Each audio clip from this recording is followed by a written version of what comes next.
Am I on? We're on. We're ready. We have a fantastic lot of panellists tonight. We've got one newbie as well. Kane, you'll meet him fairly shortly. We've got Jono from radio. We got Suzie. Who else have we got on tonight? Me.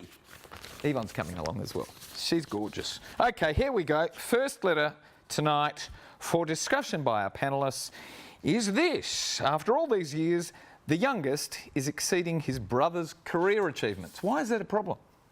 Well, maybe it's not. No, it's not, and they're all happy about that. So why are they writing in? Something to do with schools. Second letter tonight. My brother is a misguided fool. Ah, there must be a common theme tonight. Brotherly love, or not. The film tonight is Three Summers that we're giving you passes to. And the last letter tonight. What comes next? Some sort of revolution? What does come next? What happens if everything collapses? Capitalism's out the window, communism's... What comes next? We'll see what the panellists have got to say. Don't go away. Sweet and Sour coming up right now. Got a problem, big or small, would a miracle be nice?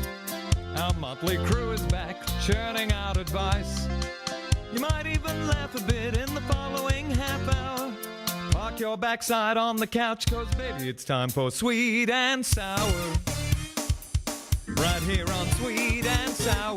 Pour some sugar on there, baby. It's time for Sweet and Sour. How's about some chili? It's time for Sweet and Sour. Thank you. The audience clapped. Very nice. Welcome to Sweet and Sour. Gary Mitchell with you for the next half hour. Terrific lineup tonight. First up, someone new to the show. Very well qualified to sit here. Hello, Kane. Don't listen to him. No one's qualified to be here. That's the modus operandi of this thing, isn't it? Shh, you're not allowed to tell people that.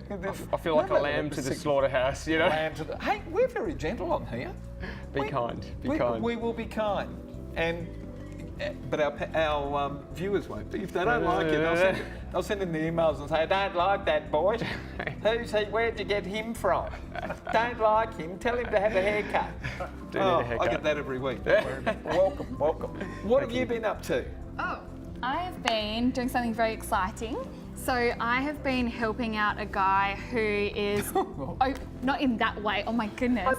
I just giggled. No. You've been helping out a guy. I've been helping out a man called Darren Lohman, who is building the first plastic reprocessing plant in Western Australia. That's fantastic. At the moment we have absolutely zero plastic reprocessing in Western Australia. Majority of our plastic gets sold overseas on the international waste market where it is burnt for electricity. So we want to have our plastics actually turned into something useful in Western Australia. How do I get involved in that? You can donate to a crowdfunding campaign. I want to be involved like this. I don't want to be involved like this. Oh, well we probably maybe I do want to be involved like this. We have plenty of volunteering opportunities. I want to do that. Yes. That sounds very worthwhile. Come along. Suzie, is that something you'd be interested in doing? Well, you haven't got time for that. I do quite mother a bit. of four. I do a bit. Quite president a bit of the Institute of Architects. Are you still on the Rottnest Island board as well? I'm still on the Rottnest Island board. Oh, gee, how did you get time to come tonight? Well, I didn't actually. I ran out. That's why I was late. Your time is very much appreciated. Oh no, it's a pleasure. Not only by me, by the viewers at home. I love it. And your mum hopefully is watching. And my mum, yeah, all the viewers at home. Jono, hello, sir. Hello, my mum loves you too. Your mum's a beautiful person. And she said, and who's on the show tonight? And I told her, and then I said, and John Lewis as well. Oh, he's a lovely boy. Well, But does she like you more than me? Mums have a way of loving everyone. It's a shared love. Yeah, my Everybody mum's a bit gets like the that. love. Yeah, my mum's a mum. She loves everyone. Love. Yeah. Love. It's the answer, love. My mum will tell me what she thinks about Kane. You can all have some. Here we go. Mums share the love. Here we go. No, that's not our first letter. Oh, hi, Sweet and Sour. I sent my eldest son to a great private high school because he wanted to. His friends were heading there. He enjoyed his time there and did relatively well at school, going on to a solid career in finance. My youngest child, who is 8 years younger, wasn't so fortunate in some respects. We couldn't afford it, so he went to a government school that was, by comparison, hard up for any extra resources for the kids that attended. All these years later, the youngest is exceeding his brother's career achievements. They laugh about it together and agree, and have me convinced too, that all those taxpayer dollars going to private schools are far better off, if we're serious about building a better society, to go to government schools, as there is simply no good served diverting much needed resources away from those who can appreciate them the most, and private school children will simply not be disadvantaged, while so many others will be better educated. What a sentence! Bah! My eldest son laughs and says it's not the education that was good about his school, it was the closed school network of mates that paved the way for his career. Time to end funding to private schools, folks, and at the same time make sure for the same equality of opportunity that religious organisations must be made to pay tax too. Gets that in for good measure. Jeff of Sorrento writes. First up, Suzie. The religious aspect or the school aspect? Where What shall would I you like start? to Well, I take? wanted to say, first of all, I agree totally, Jeff, that religious organisations should actually have to pay tax. I just want to put that on the table.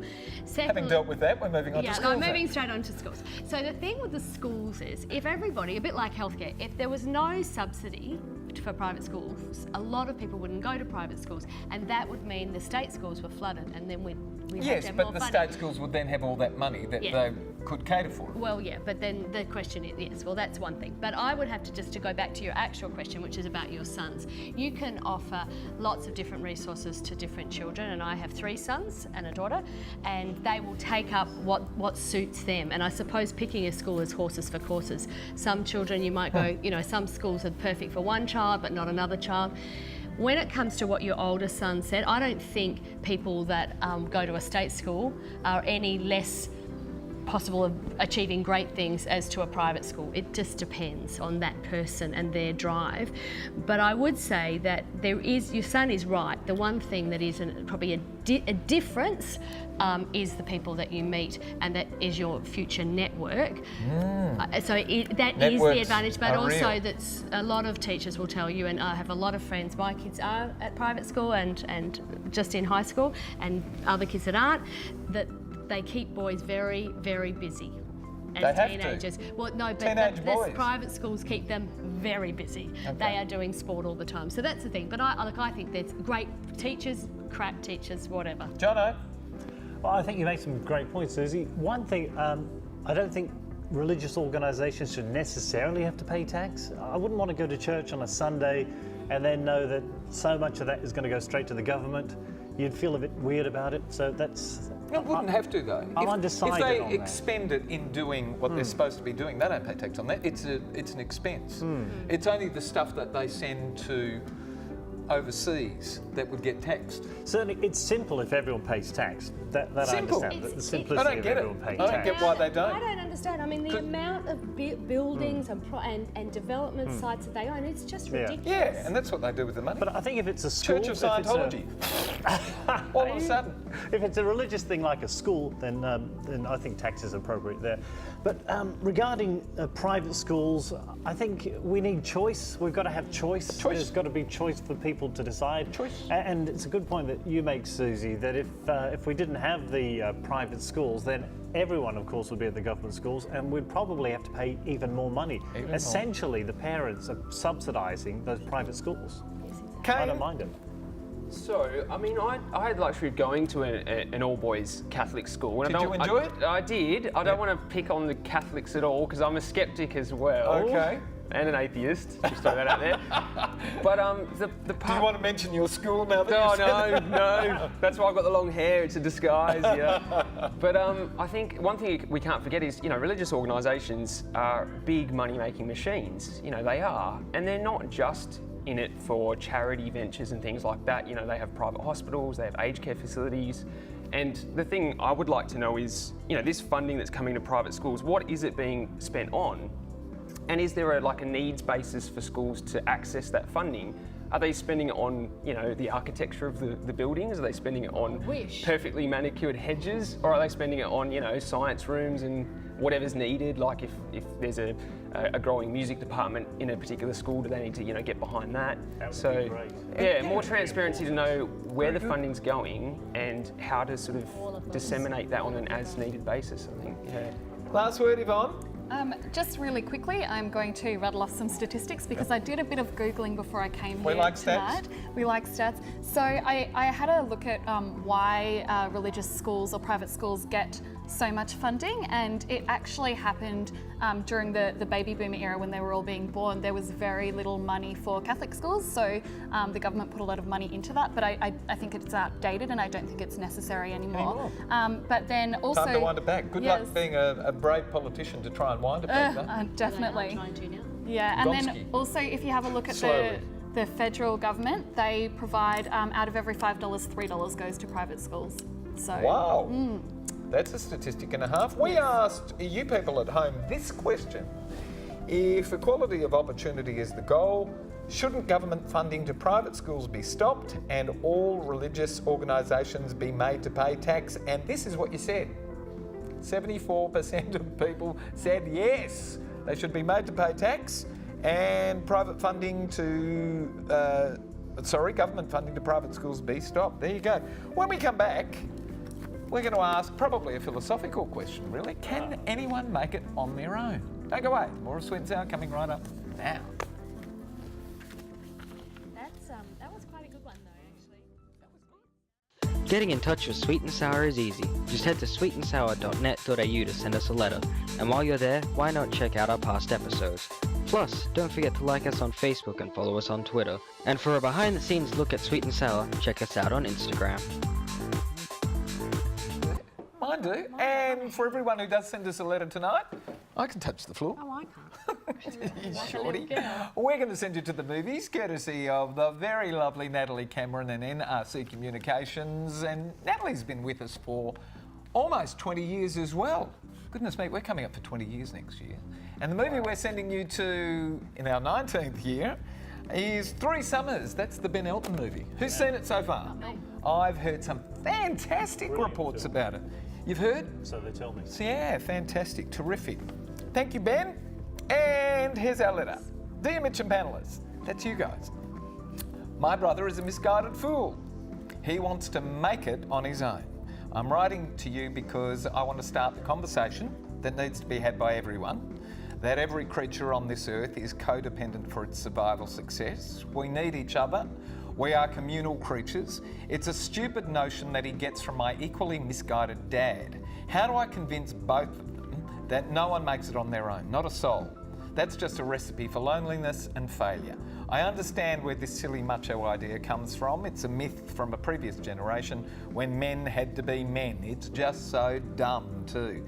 We really need to deconstruct the rubbish because, quite seriously, there's not a single billionaire, artist, actor, doctor, parent whose self-reliance has been responsible for making it. No matter the rubbish that they want to pen in their biographies, all the successful, clever people are very forthcoming in telling everyone who cares to listen that to be successful, make sure you're the dumbest one on your team. Please start the much-needed conversation on the panel. It comes to us from Andrea of Thornbury in Victoria. Jono, what can you do on your own? Apart from the obvious. I like the Why are you idea giggling? of being the dumbest one on your team. That seems like that doesn't take very much effort, so that's probably doable for everyone. But you know, not everyone can make it. If everyone made it, there'd be no one around to make the things and drive the taxis and drive the buses and look after us and you know, operate the holiday places that we enjoy. I think it's okay to just enjoy life. You can make it in enjoying life. In fact, You don't have to make it. you can You be have to just make sure life is a success, right? you could be a billionaire in happiness and it's tax-free. Suzie, Wow. does anybody make it on their own? Well, look, I have to say, when I started out my business and left and started after my studying, I said I want to make it on my own. My father was an architect and I wanted to make it on my own. To me, that meant I don't want your help. I don't need your help. I just what want it to do it means. myself. So it's not saying I haven't had amazing mentors. It's not meaning that I didn't go for Yeah, advice. you don't live in a vacuum. But I didn't live in a vacuum, but I just wanted to do it my way, and it was my journey, and I suppose that's what I think he means. But I would suggest that that the writer Andrea actually just lets her brother work it out for himself and respect the fact that he's saying he wants to make it on his own. It doesn't mean He'll finish up very lonely. it I does, agree but with making it on his own just means he just wants to do it his way. Maybe the father's He can craft overpowering. it. Yeah. Yeah, you know, like he just wants to do his own No, thing. no man, no person is a rock on their own. Exactly. And you have to be, Except you the know. rock. Well, you were nurtured from a young age by your parents, and Well, then you've exactly. got your schools, But then you've got all the your people around mentors you. and, you know. Yvonne, Yes, I really agree with what both John and Susie said. Yeah, and however, I think it also, there's always no, there's not even usually a that's, however. you know, it's just an you know, here additional comes the comment. raspberry. No, I just think, you know, what do you mean by make it? Because again, everybody's definition of success is different, and for him, it could just be his own little tiny tech startup entrepreneurial business, in which case he wouldn't need many other people on his team, if anybody else on his team. So it really depends on what he considers make it, and exactly as what you both said. If he doesn't make it without a team, then that's his learning journey to make. Exactly. You wonder what her learning is.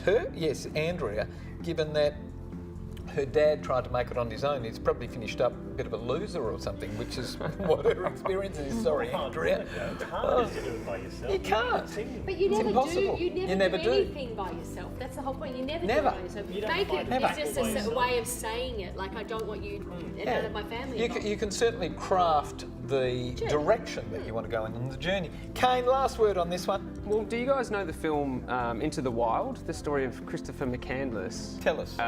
So he came from a well-to-do family and he was doing well academically, but then all of a sudden he just ditched all his belongings and went out into the Alaskan wilderness, and it all was going fairly well with his own independent soul searching until he ate some poisonous berries, and that was the end of him. Oh. But he did write in his journal just before that, and I think he survived for months out there and was quite, at peace. But he did say, one of his scrawlings, happiness not real unless shared. Yeah, that's so true. So, That's like traveling. I think- It's so true. Yeah, but he Share. would not have discovered something quite so, monumental as that, I don't think, if he hadn't have gone off to do course. that. Exactly. So I think it's a bit of a paradox. Like to be better at independence, you've got to recognise the dependent nature of your relationship. But you learn that Back as to you get older. happiness. We asked this question of our audience at home. Do you agree that no one achieves much, if anything, on their own? 31%, there you go, said yes. 69% said no. That's an interesting statistic. 69% believe you can achieve it on your own. Do you reckon there's a lot of young people who... No, I think it's because it's the semantics. It's misunderstanding what the semantics is. Yes, you can achieve it on your own terms, on your own direction. When we come back, we're talking about what's up next. There's a paradox for you. If you've got a problem, write to us here at Sweet and Sour. It's fun, laughter and banter. The show really should go for an hour. It's time for Sweet and Sour. Right here on Sweet and Sour. Welcome back, here we go. This one's titled Party's Over, dear panellists. My girlfriend and I think we're pretty clever. We like to solve all the problems of the world, and often we do that in a single coffee session. Skim milk, of course. We've all agreed that communism is dead, have you just? It was always awful. It's just failed everywhere, even in China, where they now enjoy a capitalist system except run via a one-party state. Here's the thing. You see, we're all agreed that capitalism is failing too. We have mega squillionaires, and at the same time we're growing the millions of people on the poverty line. It's the reason taxes need to keep growing to pay for more and more people needing concessions. And of course, the people at the top have the power to make sure they keep paying less and less. It's the big economic squeeze, so it's a certainty that our economy will collapse. The question that we've yet to answer, but we are close to having it sorted, is what comes next? Oh, I see, her girlfriends are close to having it sorted. Is the next step some sort of revolution after which everyone trades in carbon credits, has equal access to all information through social media, and one person at the top controls everything through the internet? What do you see as the next step in our social evolution? Writes Prue of St Peters in South Australia. Yvonne, what's next? Well, I would love a revolution, but I don't think that that's going to happen. I don't think that's realistic. What sort of revolution do you want? What do you mean? I'd love a revolution. I don't know, just chop the heads off of You're terrible. Yeah, the three-headed dragons.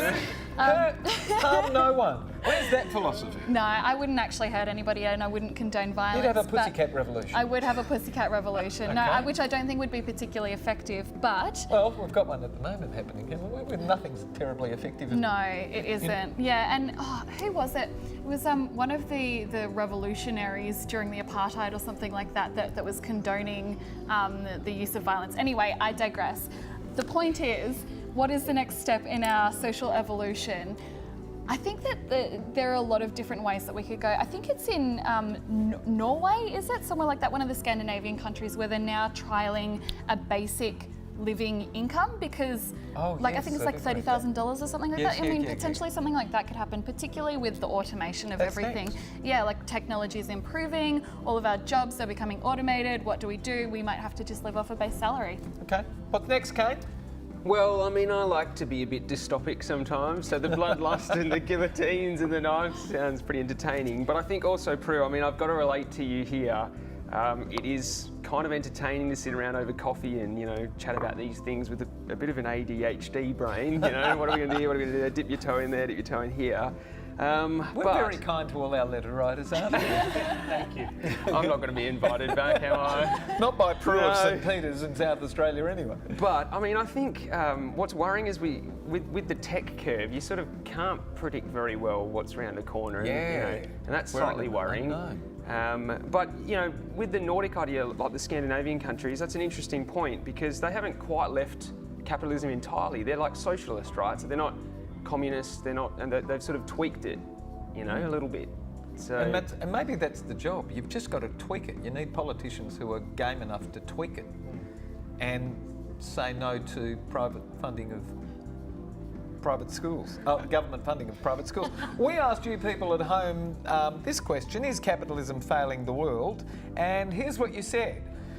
68% of people said yes, capitalism is failing the world. Wow. Not for the top 32% of people, obviously. It suits them rather fine. All right, Jono. Well, I think we sort of bump things along, but we get there. So I think there's a lot of solace in repairing things. You'll enjoy it. Just a little bit of tap and readjustment. We'll work it out. And pinball. repair things. You'll That's enjoy what it. looks It'll like. make you happy. Yeah, sit back and Repair relax. things. A lot of Repair happiness to be in. relationships. Suzie, give us the last word on this one. I think we're very lucky to live in a country that has a capitalism, and I just hope that our politicians actually get themselves sorted out and we actually have a government running. So you're a tweaker as well. I'm a tweaker, and I'm. What would you and tweak? I'm not that type of tweaker. What would you tweak first? Not that one. Just like, maybe we'll just leave it for there for tonight. It's just like, what would I tweak first? I'd have a government that actually had left and right, not in the centre. We had a choice. We don't have a choice. We'd have a government. Well, I want a parliament that we have choices to vote for. We have some on the left and some on the right. We're all very central at the moment. They're all the same. They're saying the same thing. Do you like this letter to give away the pair of limited edition sunnies, courtesy of Yvonne Trev? No, No, you don't? I like letter 1, Jeff from I Sorrento. like letter 1 as well. I also like letter 1. Oh, I like letter 3, but I've got to make it up to Prue, so I'm grovelling, You grubble. Okay, letter 1 coming out to Jeff of Sorrento and WA. We save on postage. Thank you very much. That's terrific. A pair of limited edition sunnies. We've got to disappear. Thank all of our wonderful guests. Thank our terrific crew for putting the production together, and thanks for having us at home in your lounge room tonight. Australia, good night, everyone. This is where you wave, Kane. That's it. That's nice. You'll come back. My mum will like you. All right, you'll come back. Dun, dun, dun, dun, dun.